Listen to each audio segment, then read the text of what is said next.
Hi everybody. So my name's Linsey. I'm a couple therapist and a sex therapist, and just here to chat a bit about sex and intimacy following a cancer diagnosis. First off, and I have a PowerPoint which I may dip in and out of, but I kind of just want to chat to you all for a little bit first. I want to chat to you a little bit about sex. Now, I can't see you, but I do have my chat on. I'm going to talk for about 30 minutes, and then we're going to have 15 minutes at the end of the session for a proper Q&A. But for now, I'll just start off, and if someone says something in the chat, I might be able to kind of pick it up. Okay. So first of all, the title of the PowerPoint is How to Rebuild Sex and Intimacy. But firstly, what I want to stress is that they're not the same thing. But what I want you to do for a minute is to just think back with me about the sex that you were having before cancer. Because usually what I see is a lot of couples coming in and telling me that they want to get back to the way sex was. But often the way sex was may not have been that great. It may have been functional, goal-orientated, and quick. You may have had your orgasm, but that doesn't necessarily mean it was intimate. It doesn't necessarily mean you felt in love or loved. The truth is, most couples who've been together for a long time and who have kind of busy lives, a lot of maybe kids, they're working full time, sex tends to be very fast and very goal orientated. So the idea that you want to get back there may not be an idea you have to hold on to.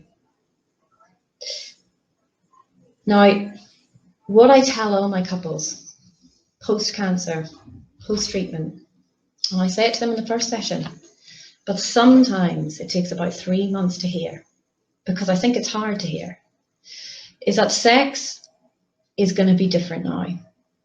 You will not be able to get sex back to the way it was. Okay? But that doesn't mean anything about intimacy. In fact, the intimacy might be better than what it was.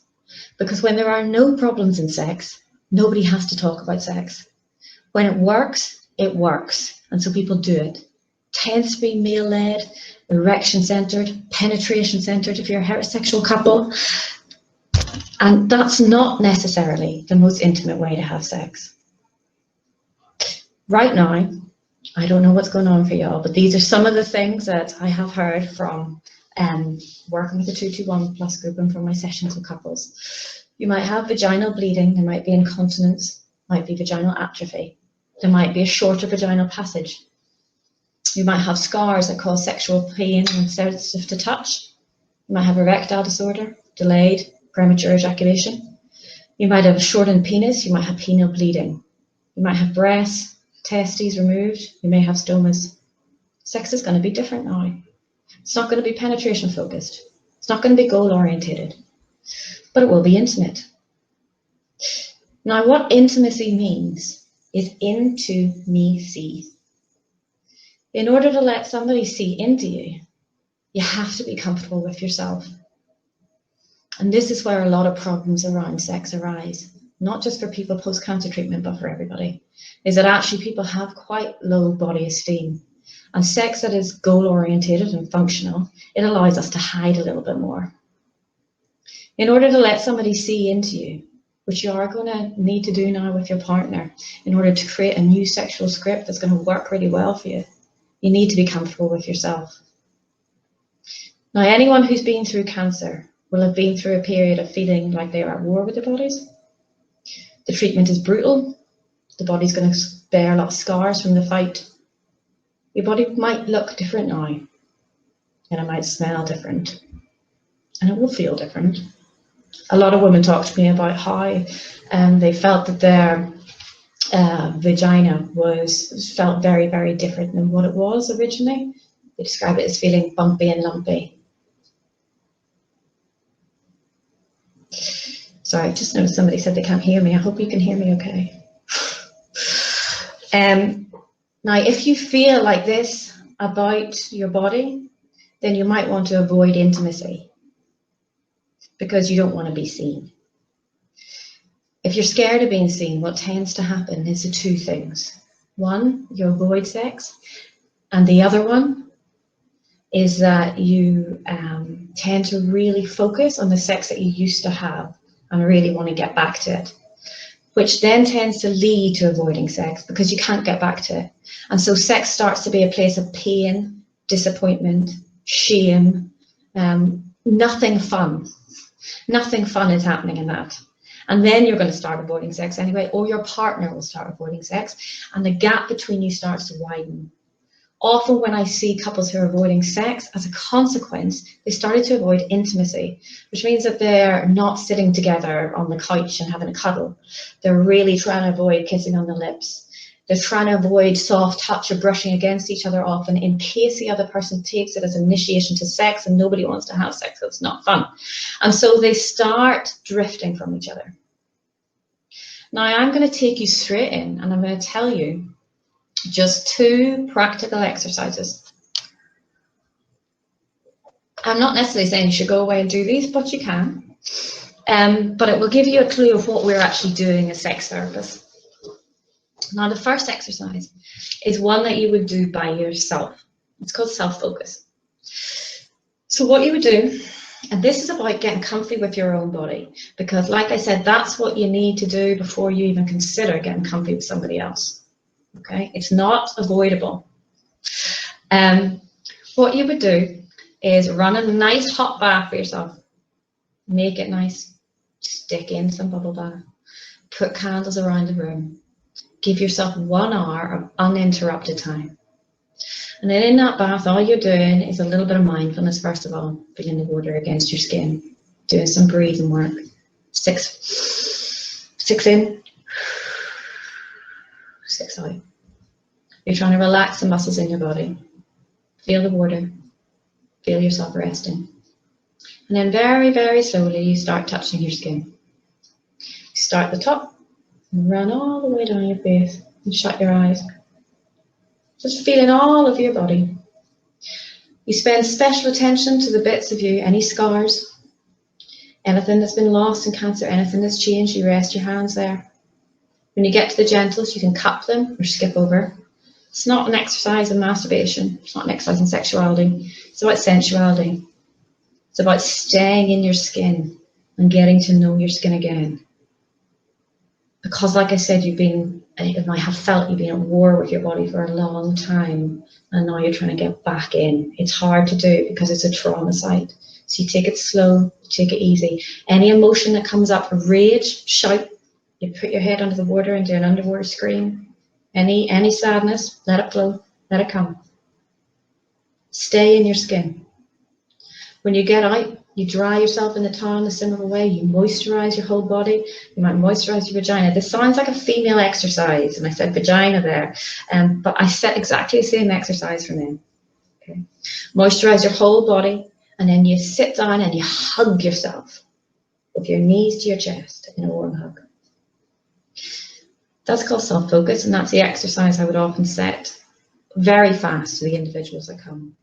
And then depending on what they bring back to me, someone's asked any alternative, there's no bath. You can use the shower, but it's not as good because your muscles can't relax as well in the shower. I have some people who sit in the shower. Yeah, I know, some people don't have a bath. The next exercise is for couples, and it's a play on self-focus, but it's to do with gentle touching of each other. When I work with couples as well, I do not work just with symptomatic partners, all right? So it's not like the focus is on the person who's had the cancer treatment. The focus is on the couple and the couple dynamic, and every exercise is set for both of them, okay? Because partners often will carry trauma too, and hoping I'll get a little bit of chance to talk about that as well. So the exercise I would set to rebuild sexuality with a partner is, firstly, say you're initiating the exercise, you go and have a shower. In that shower, you might do a bit of a touch yourself, but you wash away the day. Then you go and lie down or set up the room, first of all, in a way that makes it nice. If you're going to do the exercise in the bedroom, Again, make it nice. Candles, music. Make it different than what it normally is because you're trying to make it a little bit of an occasion. All right. And then while you're setting up the room, your partner's in having his or her shower. And then you lie in the bed and you wear in this first exercise what you're comfortable in. I'd recommend underwear, but it can even be a nightgown, whatever you're comfy in. And you just lie in your bed. Then your partner comes out. He wears what you're wearing. If you're in underwear, he's going to wear underwear. If you're in a nightshirt, he'll wear something like that, right? And then he's going to start touching your skin, his or her skin. Your partner just starts exploring you like you explored yourself in the bath, all over your body. Very, very slowly. You skip over breasts. You skip over bum. Don't touch genitals. Here we're exploring all the parts of the body that are ignored. It's always fascinating to me how much people focus on genitals. It's not your main erogenous zone. There are nerve endings. The ears are a huge one. The perineum a little bit. That's close to the genitals, I admit. But it's one of the places where it is the most nerve endings in your body. Your lips. These are all very sensual places. And all your partner's doing is exploring your skin. And while they're exploring you, what we're trying to bring up is acceptance of where you are at now. Okay? So even when you're in the bath by yourself, you're not necessarily sitting there going, I'm amazing, I'm wonderful, this is also great. You're just accepting it and resting in it. And when you're lying there and your partner's touching you, it's the same thing, accepting the touch, resting in the touch. What's it like to be explored this way? When was the last time you were touched on your side, under your arms? For so long, the body's going to have things taken from it, things put into it. This is nobody wants anything from the body anymore, apart from to just see it. Your partner spent about 15 minutes on your front, 15 minutes light touch in the back. You do the same to your partner, and then you just lie together in a silent hug. The whole exercise will be roughly 1 hour. Now that's just giving you an example of what I might try to get couples to do. And then what we do is we turn it up, dial it up, minute by minute by minute by minute, right? So the couple might come back and say, I like that exercise, and then we might start maybe introducing oils, making it more of a sensual massage. We're still skipping over breasts, we're still not touching bum, we're still not going near the genitals, okay? We're bringing in the rest of the body and learning to reconnect. What I call it is a courting couple. You go back to scratch with your partner and you rewrite the sexual script. You get to know each other's bodies, again, because your body has changed, okay? And then as we dial it up and up and up and up and up, the couple actually then usually start to readdress their goals. So even though they come in and say, Linsey, get us back to the way it was, and I keep saying it's not going to be the way it was, then they start saying, well, actually, I don't know if we need penetration anymore. I don't know if we want to go there because we've got so much from the foreplay. Okay, that's hard to believe a lot of the time, but it's really, really true. There's so much intimacy in these exercises that it can feel a lot better than that non-intimate sex you may have been having, that we were all having, right? Now, if the couple at that point want to go to penetration, so, and again, we have to tailor it to what's happening. So if a woman is using dilators, when we go and start including the genitals, we might start including the dilators within the sexual play. Equally, if we're starting to move to penetration, we need to look around at the tools that are there in penetration. And I just right now want to show you some of the tools that are available. So I'm going to attempt to share my screen, and I really hope it works.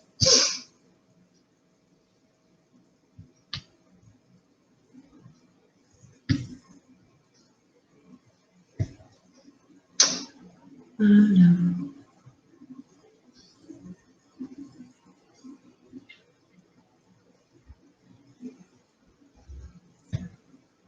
Okay, I think I've got it.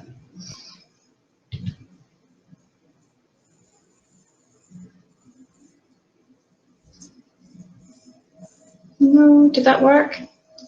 No. Oh no. Sorry.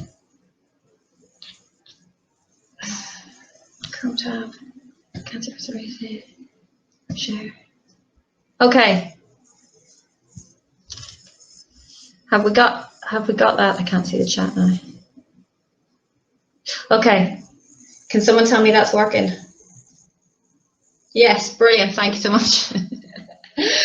Okay, gosh. Technology is so scary. So what I just wanted to show you is some of the tools that we have. I haven't actually got my dilators right beside me, which I should have had, but if anyone wants them, I can go grab them at the end. So like I said, if we're moving to penetration, I know what's out there. The first thing you need to do is get a decent lubricant, okay? A decent lubricant, so important. We are recommending at the moment Yes. You can get it on www.yes.co.uk. I can show you sachets again at the end, or let you know if you want to write it down. It's in tune with the vaginal pH. They've got it in oil and water. I recommend mixing the both, or maybe going for the oil if it feels particularly dry, okay? Secondly, if you have to use the dilators, you probably will have been given ones by the HSE. Don't want you to use those ones. I want you to use the silicone dilators. They're just a lot better. They've got a bit of a bend in them. They look better. You can get them in sex shops now, Joe Divine and Love Honey. If you're using dilators, I would expect you to use them as part of that self-focused touch, okay? So in the bath, maybe first of all, as part of a gentle touch, use them in a mindful way. Don't use them when you're watching Netflix. Don't use them before you go to bed, all right? We're not trying to shove something up there. We're trying to get your vagina to accept something. It's different. And if there's a lot of pain, again, there are ways to work with that, putting them in the fridge. I mean, things that we can talk about in a sex therapy, we could talk you through even in a couple of sessions. Remember, there's also anesthetic cream, okay? For men, you've got things like, of course, Viagra and Cialis. Now, Viagra and Cialis, they are not going to work if you are very, very anxious, because anxiety cuts across desire. And you do need to feel desire for Viagra and Cialis to work. All right, it's one of the most common reasons it doesn't work is simply because you're anxious. If you're trying to go back to the sex that you had, which was probably erection-led, as in, you know, everyone's waiting for the erection. When the erection comes, you go to penetration. Then there's a lot of pressure on you trying to get that erection, right? And if you're nervous that it's not going to work because it hasn't worked, or it might be sore, or sex might be sore, or maybe your partner's sore, then the anxiety will interfere with the desire and the Viagra will not work, okay? It also won't work if there's muscle damage or damage to the blood vessels. Sometimes it doesn't work with the damage to the nerve endings simply because you can't access desire in the same way because there's been a loss of sensitivity. In that case, you've got options like the vacuum pump, which is just down here somewhere. It's frozen. That's not a vacuum pump.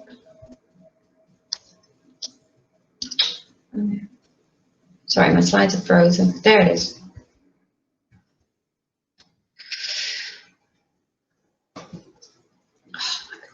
Okay, sorry, my slides are frozen. It's stuck in this, so I'll tell you about this. I've got a picture of the vacuum pump on there.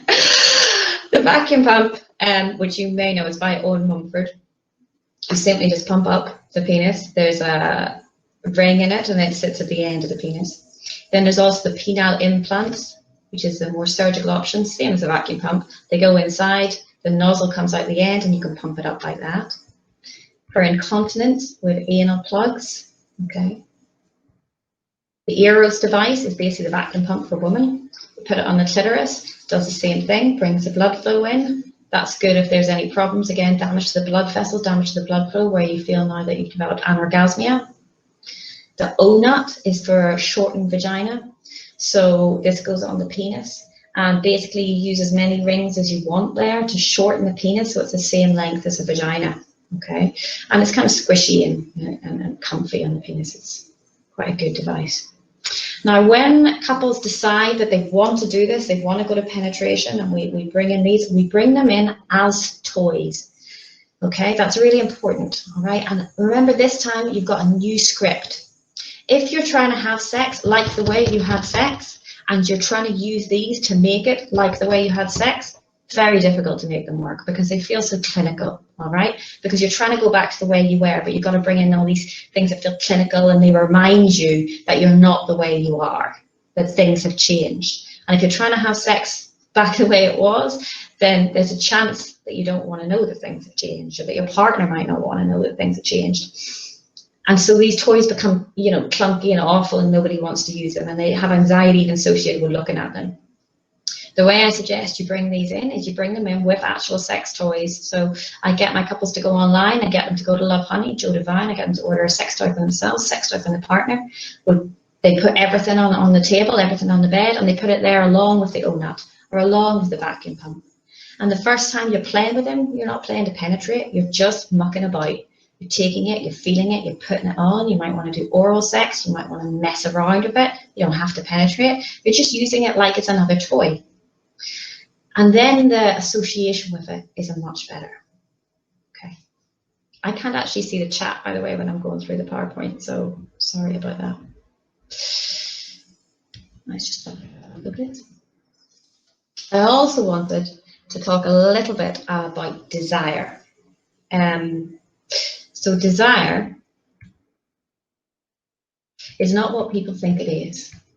And that's very important because most people come to me and say that they feel that they have low desire. Sometimes they do. But in order to understand what low desire is, we have to understand what desire is. So there is an idea, I don't know if any of you heard of Masters and Johnson, the science of sex people. They developed the linear model of desire. Now the linear model of desire, where is it? It vanished from my drawing. Oh my God, it's not here. Okay, the linear model of desire has vanished, but I will tell you about it. It basically goes like, I'm going to come back so I see myself in speech now. The linear model desire goes like, we start from desire, okay? So the idea is that you feel desire and then you build up, you get a bit aroused, you get the erection or something, you go on to plateau, you go on to orgasm, and you go back down to resolution. Okay, same for women. You start with desire and then you build up, you go to plateau, you go to orgasm, you go to resolution. All right. So the idea then is that you start wanting sex. Now we know that that actually isn't true. It's probably never been true for women. And we know now it's not really true for men in long-term relationships. It's not really true if there's been, say, issues with your hormones and you have more estrogen.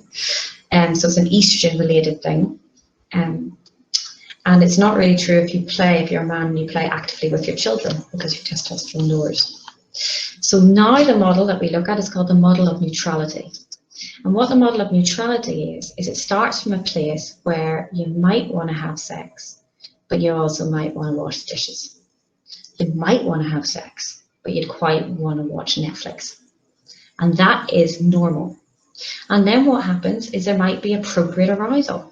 As in appropriate initiation, So your partner might say, hey, you fancy it? Maybe that's a good way to initiate, maybe it's not. Or they might stroke your hair and kiss your neck. And then you might think, okay, well, I kind of do want it. So you might go into it and you might go into the foreplay and you might start touching and kissing each other. But you're still thinking about Netflix or the dishes that you have not done, okay? Your mind is still not there. Then your body kicks in. Your heart starts beating, pupils dilate, maybe the vagina lubricates, maybe the lubrication's not so good, so it's not, but your physiological response starts moving and you're still thinking about Netflix. Then you start going up plateau, moving towards orgasm, and at this point, only at this point, desire kicks in. So now we know that desire is not the place at the start, it's a place at the end. And when we think about the way people were used to having sex, then often desire doesn't even get a chance to come in because it's so functional, all right? And if desire doesn't really come in, then you don't actually get that oxytocin release. Oxytocin release is not a guarantee with an orgasm. It's a guarantee around intimacy and desire. Now, I'm telling you that because I think a lot of couples come to me and they feel like, oh my God, there's no spontaneity anymore. Nobody initiates. Our conversations go like this. Do you want to have sex? We should have sex. We haven't had sex for 3 weeks. And I go, that's fine. That's absolutely normal. But what you can't do is if you're both moving from a position of neutrality, you can't go into goal focused sex. You can't go, okay, then 10 minutes and then we'll penetrate. It's not going to work. You have to use some of the psychosexual exercises around, or even just a massage first. You have to bring people in out of the state of neutral so that they're able to access desire. Okay. Now the other thing I wanted to show you is we'll talk a little bit about partners. I think I've only got 6 minutes left of the presentation before we move to some question and answers. So can I flick back here?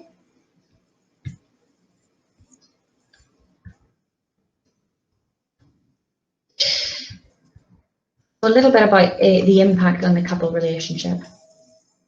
Now, what I do see a lot is that cancer survivors and post-treatment, they often come in, I mean, they've got some sexual dysfunction in themselves, but their partners also have sexual dysfunction. So a high percentage of partners of cancer survivors experience low libido or erectile issues. Now, this is basically for a host of reasons. Firstly, they're often scared of causing pain.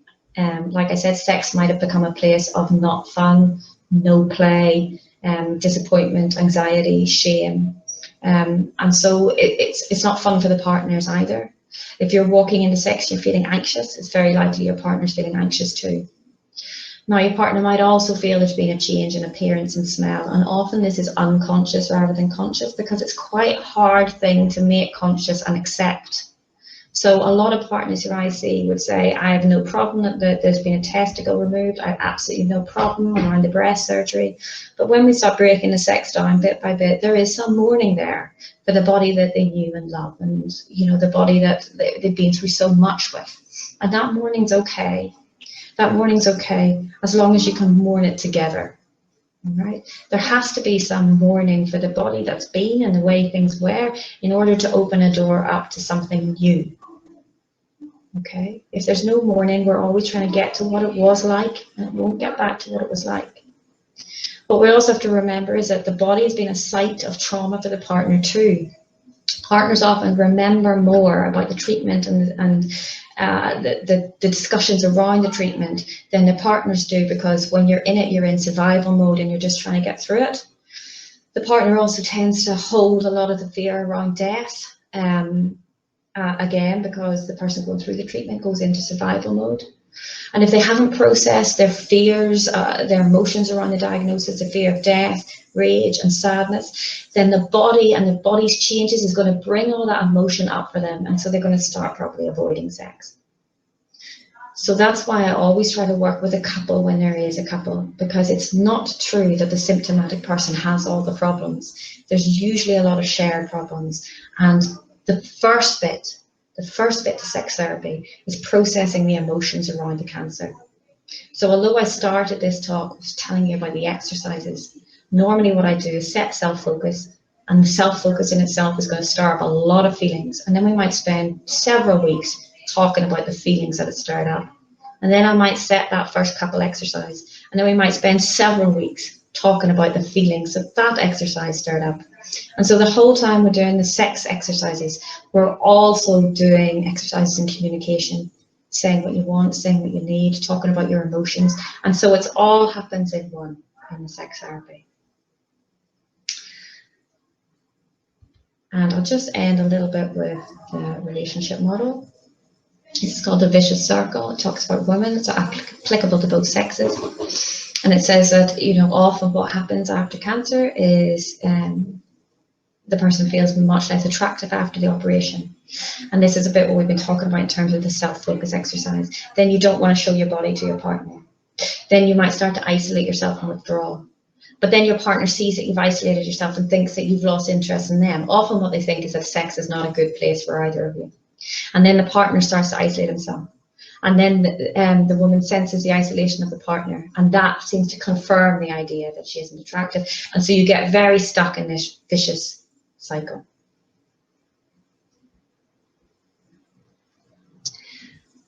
Okay, I'm just going to stop sharing my screen. Have I stopped sharing my screen? There we go. And I'm happy now to move into a little bit of Q&A, if anybody would like to. I don't know, is Rosalind going to come in now? Hi.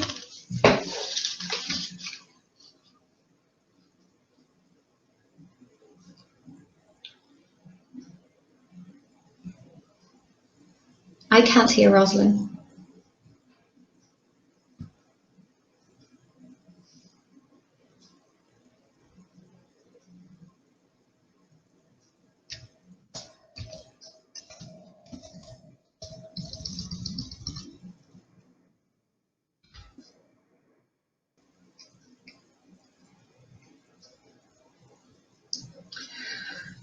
Oh, the world of Zoom.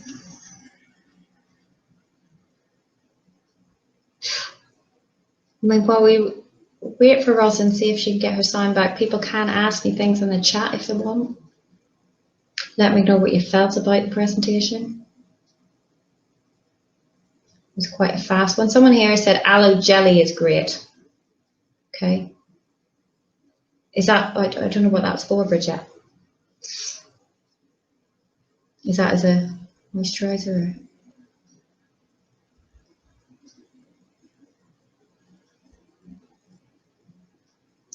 I mean, someone said it's a good presentation. Oh, for lube. Okay, aloe jelly for lube. Not heard that. Okay, great. Yes, yes, lubricant. You're right. It's in Holland and Barrett's, and you can order online. I mean, let me know what about other people's feelings or questions. I mean, I was trying to do a lot there very fast. Anyone have questions about the Sensate Focus program even?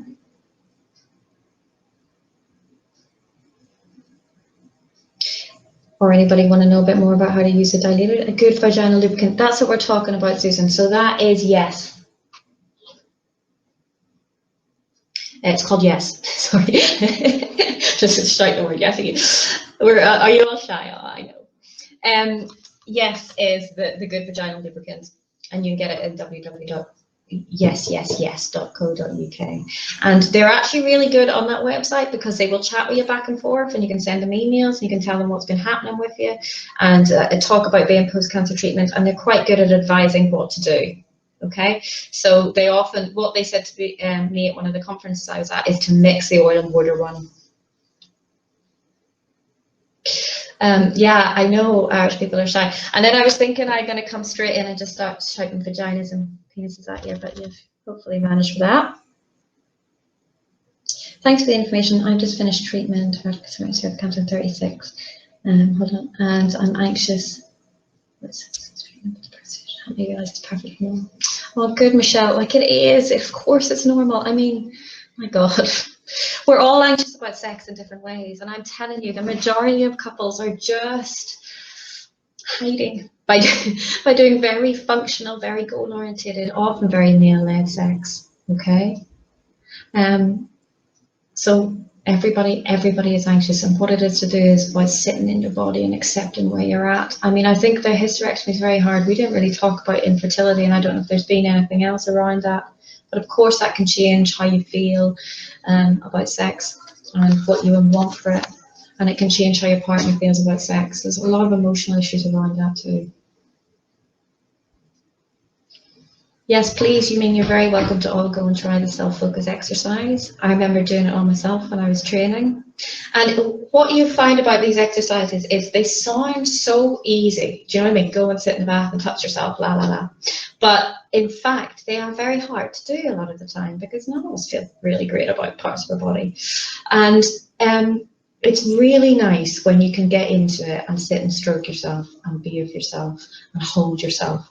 And really do remember the hug at the end, because a lot of people forget that. And it's really important to just try to comfort your body and to take it in. Your body is going to be very reactive at the moment to touch because it's had so much intrusion. So you have to be very gentle. Bring it back to you.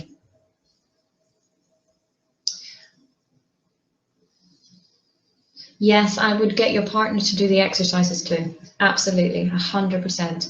And you know, that exploratory touch one is a nice one to think about where you and your partner are around sex, but whether you can do that and allow yourselves to be seen. And again, remember the hug at the end. But yes, I always set the partner the same exercises I'm setting the individual who's been through the treatment. It will bring you closer and it will start you talking, like even setting self-focus for both of you. Then you say afterwards, what was that like? You know, did you like it? Could you stay in it? Some might say I hated it. Some might say I loved it. And the conversation is beginning. Someone's put on a website in there. Okay. I work in oncology. It's going to be a big issue. I would be very interested in hearing back this presentation. So I can play back. There's a recording apparently. And you can look up the Sensate Focus exercises online. The thing I would say though is you got to be a wee bit careful with them because they're like they're skeletons. You know, they're just like boom, boom, boom, here's the exercise. Whereas when you work with sex therapists, we are all the time trying to tailor it to the couple. So every time you come back and you say, you know, Linsey, we like this, we didn't like this, then we play with it and we tailor it. And remember that all we're trying to do, okay, yes, build up intimacy, of course, build up communication, build up emotional communication, encourage mourning. Yeah, mourning's really important. Encourage discussions around mourning and loss. We're trying to do all this. We're also trying to have fun. Okay, sex has to be fun, and it has to be about a place of play again, because your body's been through so much that it's got to then realize that it's not just a place of pain. It can also be a place of great pleasure and a lot of fun and some good laughs. And I think that's really important to hold on to, because you probably not had that for a long time, and your partners may not see your body like that either. I mean, I've been working with one couple now for 5 months, and they said to me last week, and again, they really wanted to focus on penetration. And actually, they said to me last week, Linsey, we think we've got it now. We think we've got that. We're not going to go back to the way it was, but we think we understand that the way we are is so much better. And I had so many sessions where they were coming in going, oh my God, we have done things last week that we have never done before. Never done before, in terms of play and just mucking about and paying more times in different parts of your body than the genitals. And they both talked about what an intimate experience it has been. And that is very common when people come after cancer. You can get into so much more intimate space than you were before, because you didn't have to talk about it before.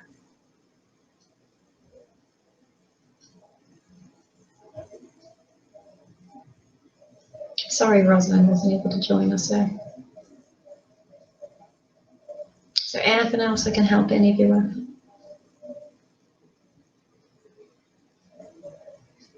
Or any other tools you want to talk about?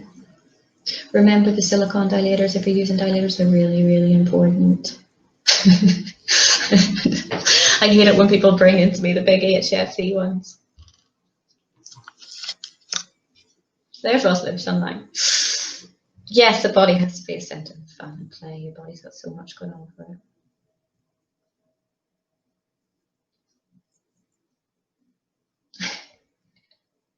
You still can't get your sound. Oh, Rosalind. It's not like conferences are not like the way they used to be. But I've got to stop trying to get things back the way they were. This is the new normal. This is the new normal.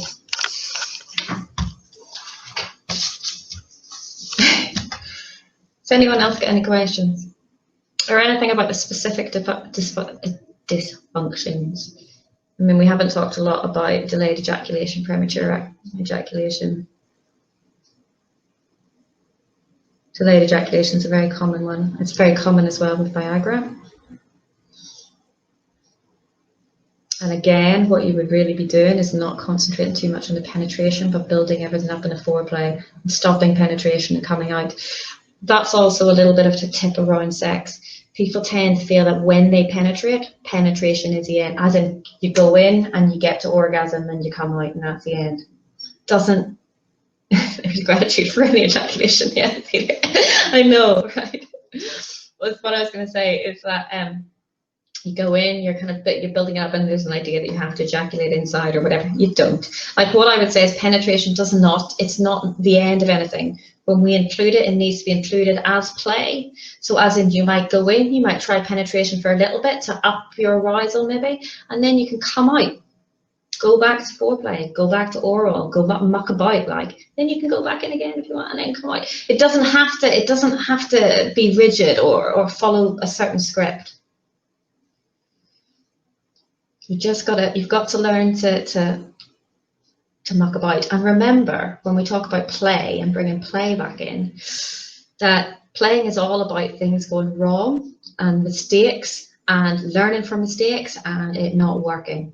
So there has to be some flexibility around the fact that actually you're going to go in, it's going to be sore, it's not going to work. That's fine. Just come out and do something different. Doesn't have to be the end. Sexual problems do not need to be the end of sex. Okay? They're not. Just a little bump. And then you just go back and start mucking about again in a different way. And you never know. When you try it again later, it might not be as sore.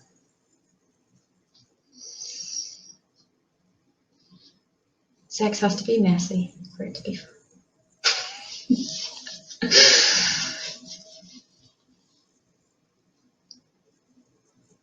Any more questions?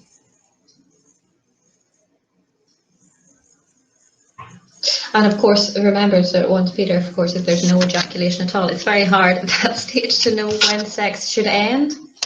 You have to take your partner's cues, I guess, when they're tired. But also, I mean, I know people are really kind of pushing to see if they can get any ejaculate, and it can go on for too long. So you've got to take it out, do something different.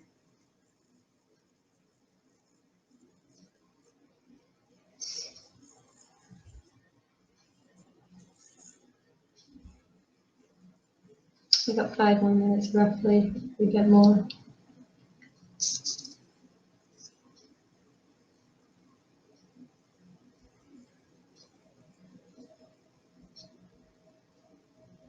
Anything else? Any more tips I can give you? Remember that one about putting the dilators in the fridge if there's any burning, it can really help.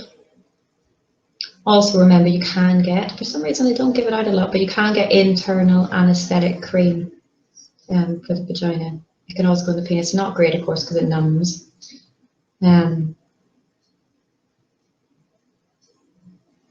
But you can use it. Any resources we can direct patients, friends to? Don't know.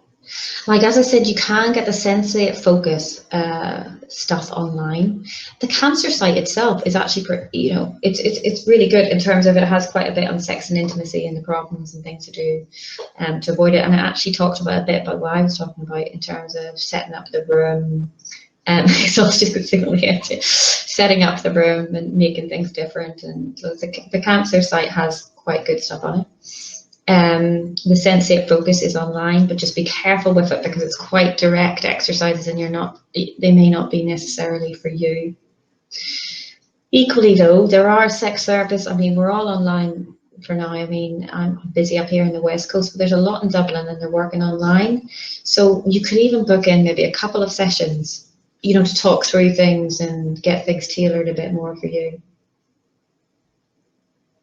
But other than that, Kate, I'm not sure. On my website, you can see where the ONUT's from. It's from Pelvic Health. I can't remember. I think it's pelvichealth.co.uk. It's quite good for a lot of tools around female and male pelvic health and sexual dysfunctions. It's worth looking at. Bone and muscle pain makes it interesting too. I feel like 99 instead of 57. I'm sorry, Caroline. And that's a really good.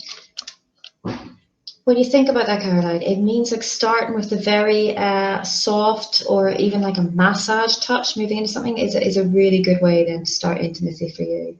And you can go and you can get oils or essential oils, like hot oil is quite good for that. Or, I mean, even look in Evergreen and see what you can get in terms of massage oil and essential oil that might help with the bone and muscle pain. Like, you can't be in sex if you're distracted by pain. It's too hard. It's too hard. So go in it, do that, touch them with the oils, with the massage, see what your body then feels like. And you know what? You might just want to hug. And that might be the most intimate thing that's happening. And that's absolutely fine because that's probably more intimate than, having a quickie. So don't feel pressured to have sex the way you're having sex. And don't feel that there is any right way to be doing it. There's not. Okay? We can do without sex. We can't really do without physical touch though. So a lot of this is about physical touch and making sure you're touched in a good way. I'm sorry, I think we're trying to end. Any safe alternatives to Viagra cells for cardiac patients? I think you're looking down the road of the vacuum pump and the penile implants at that point, frankly. There is a cream. Now, I'm not entirely sure about the cream. I blanked on the name. It's called In Vitros. There's a cream you can put on, but I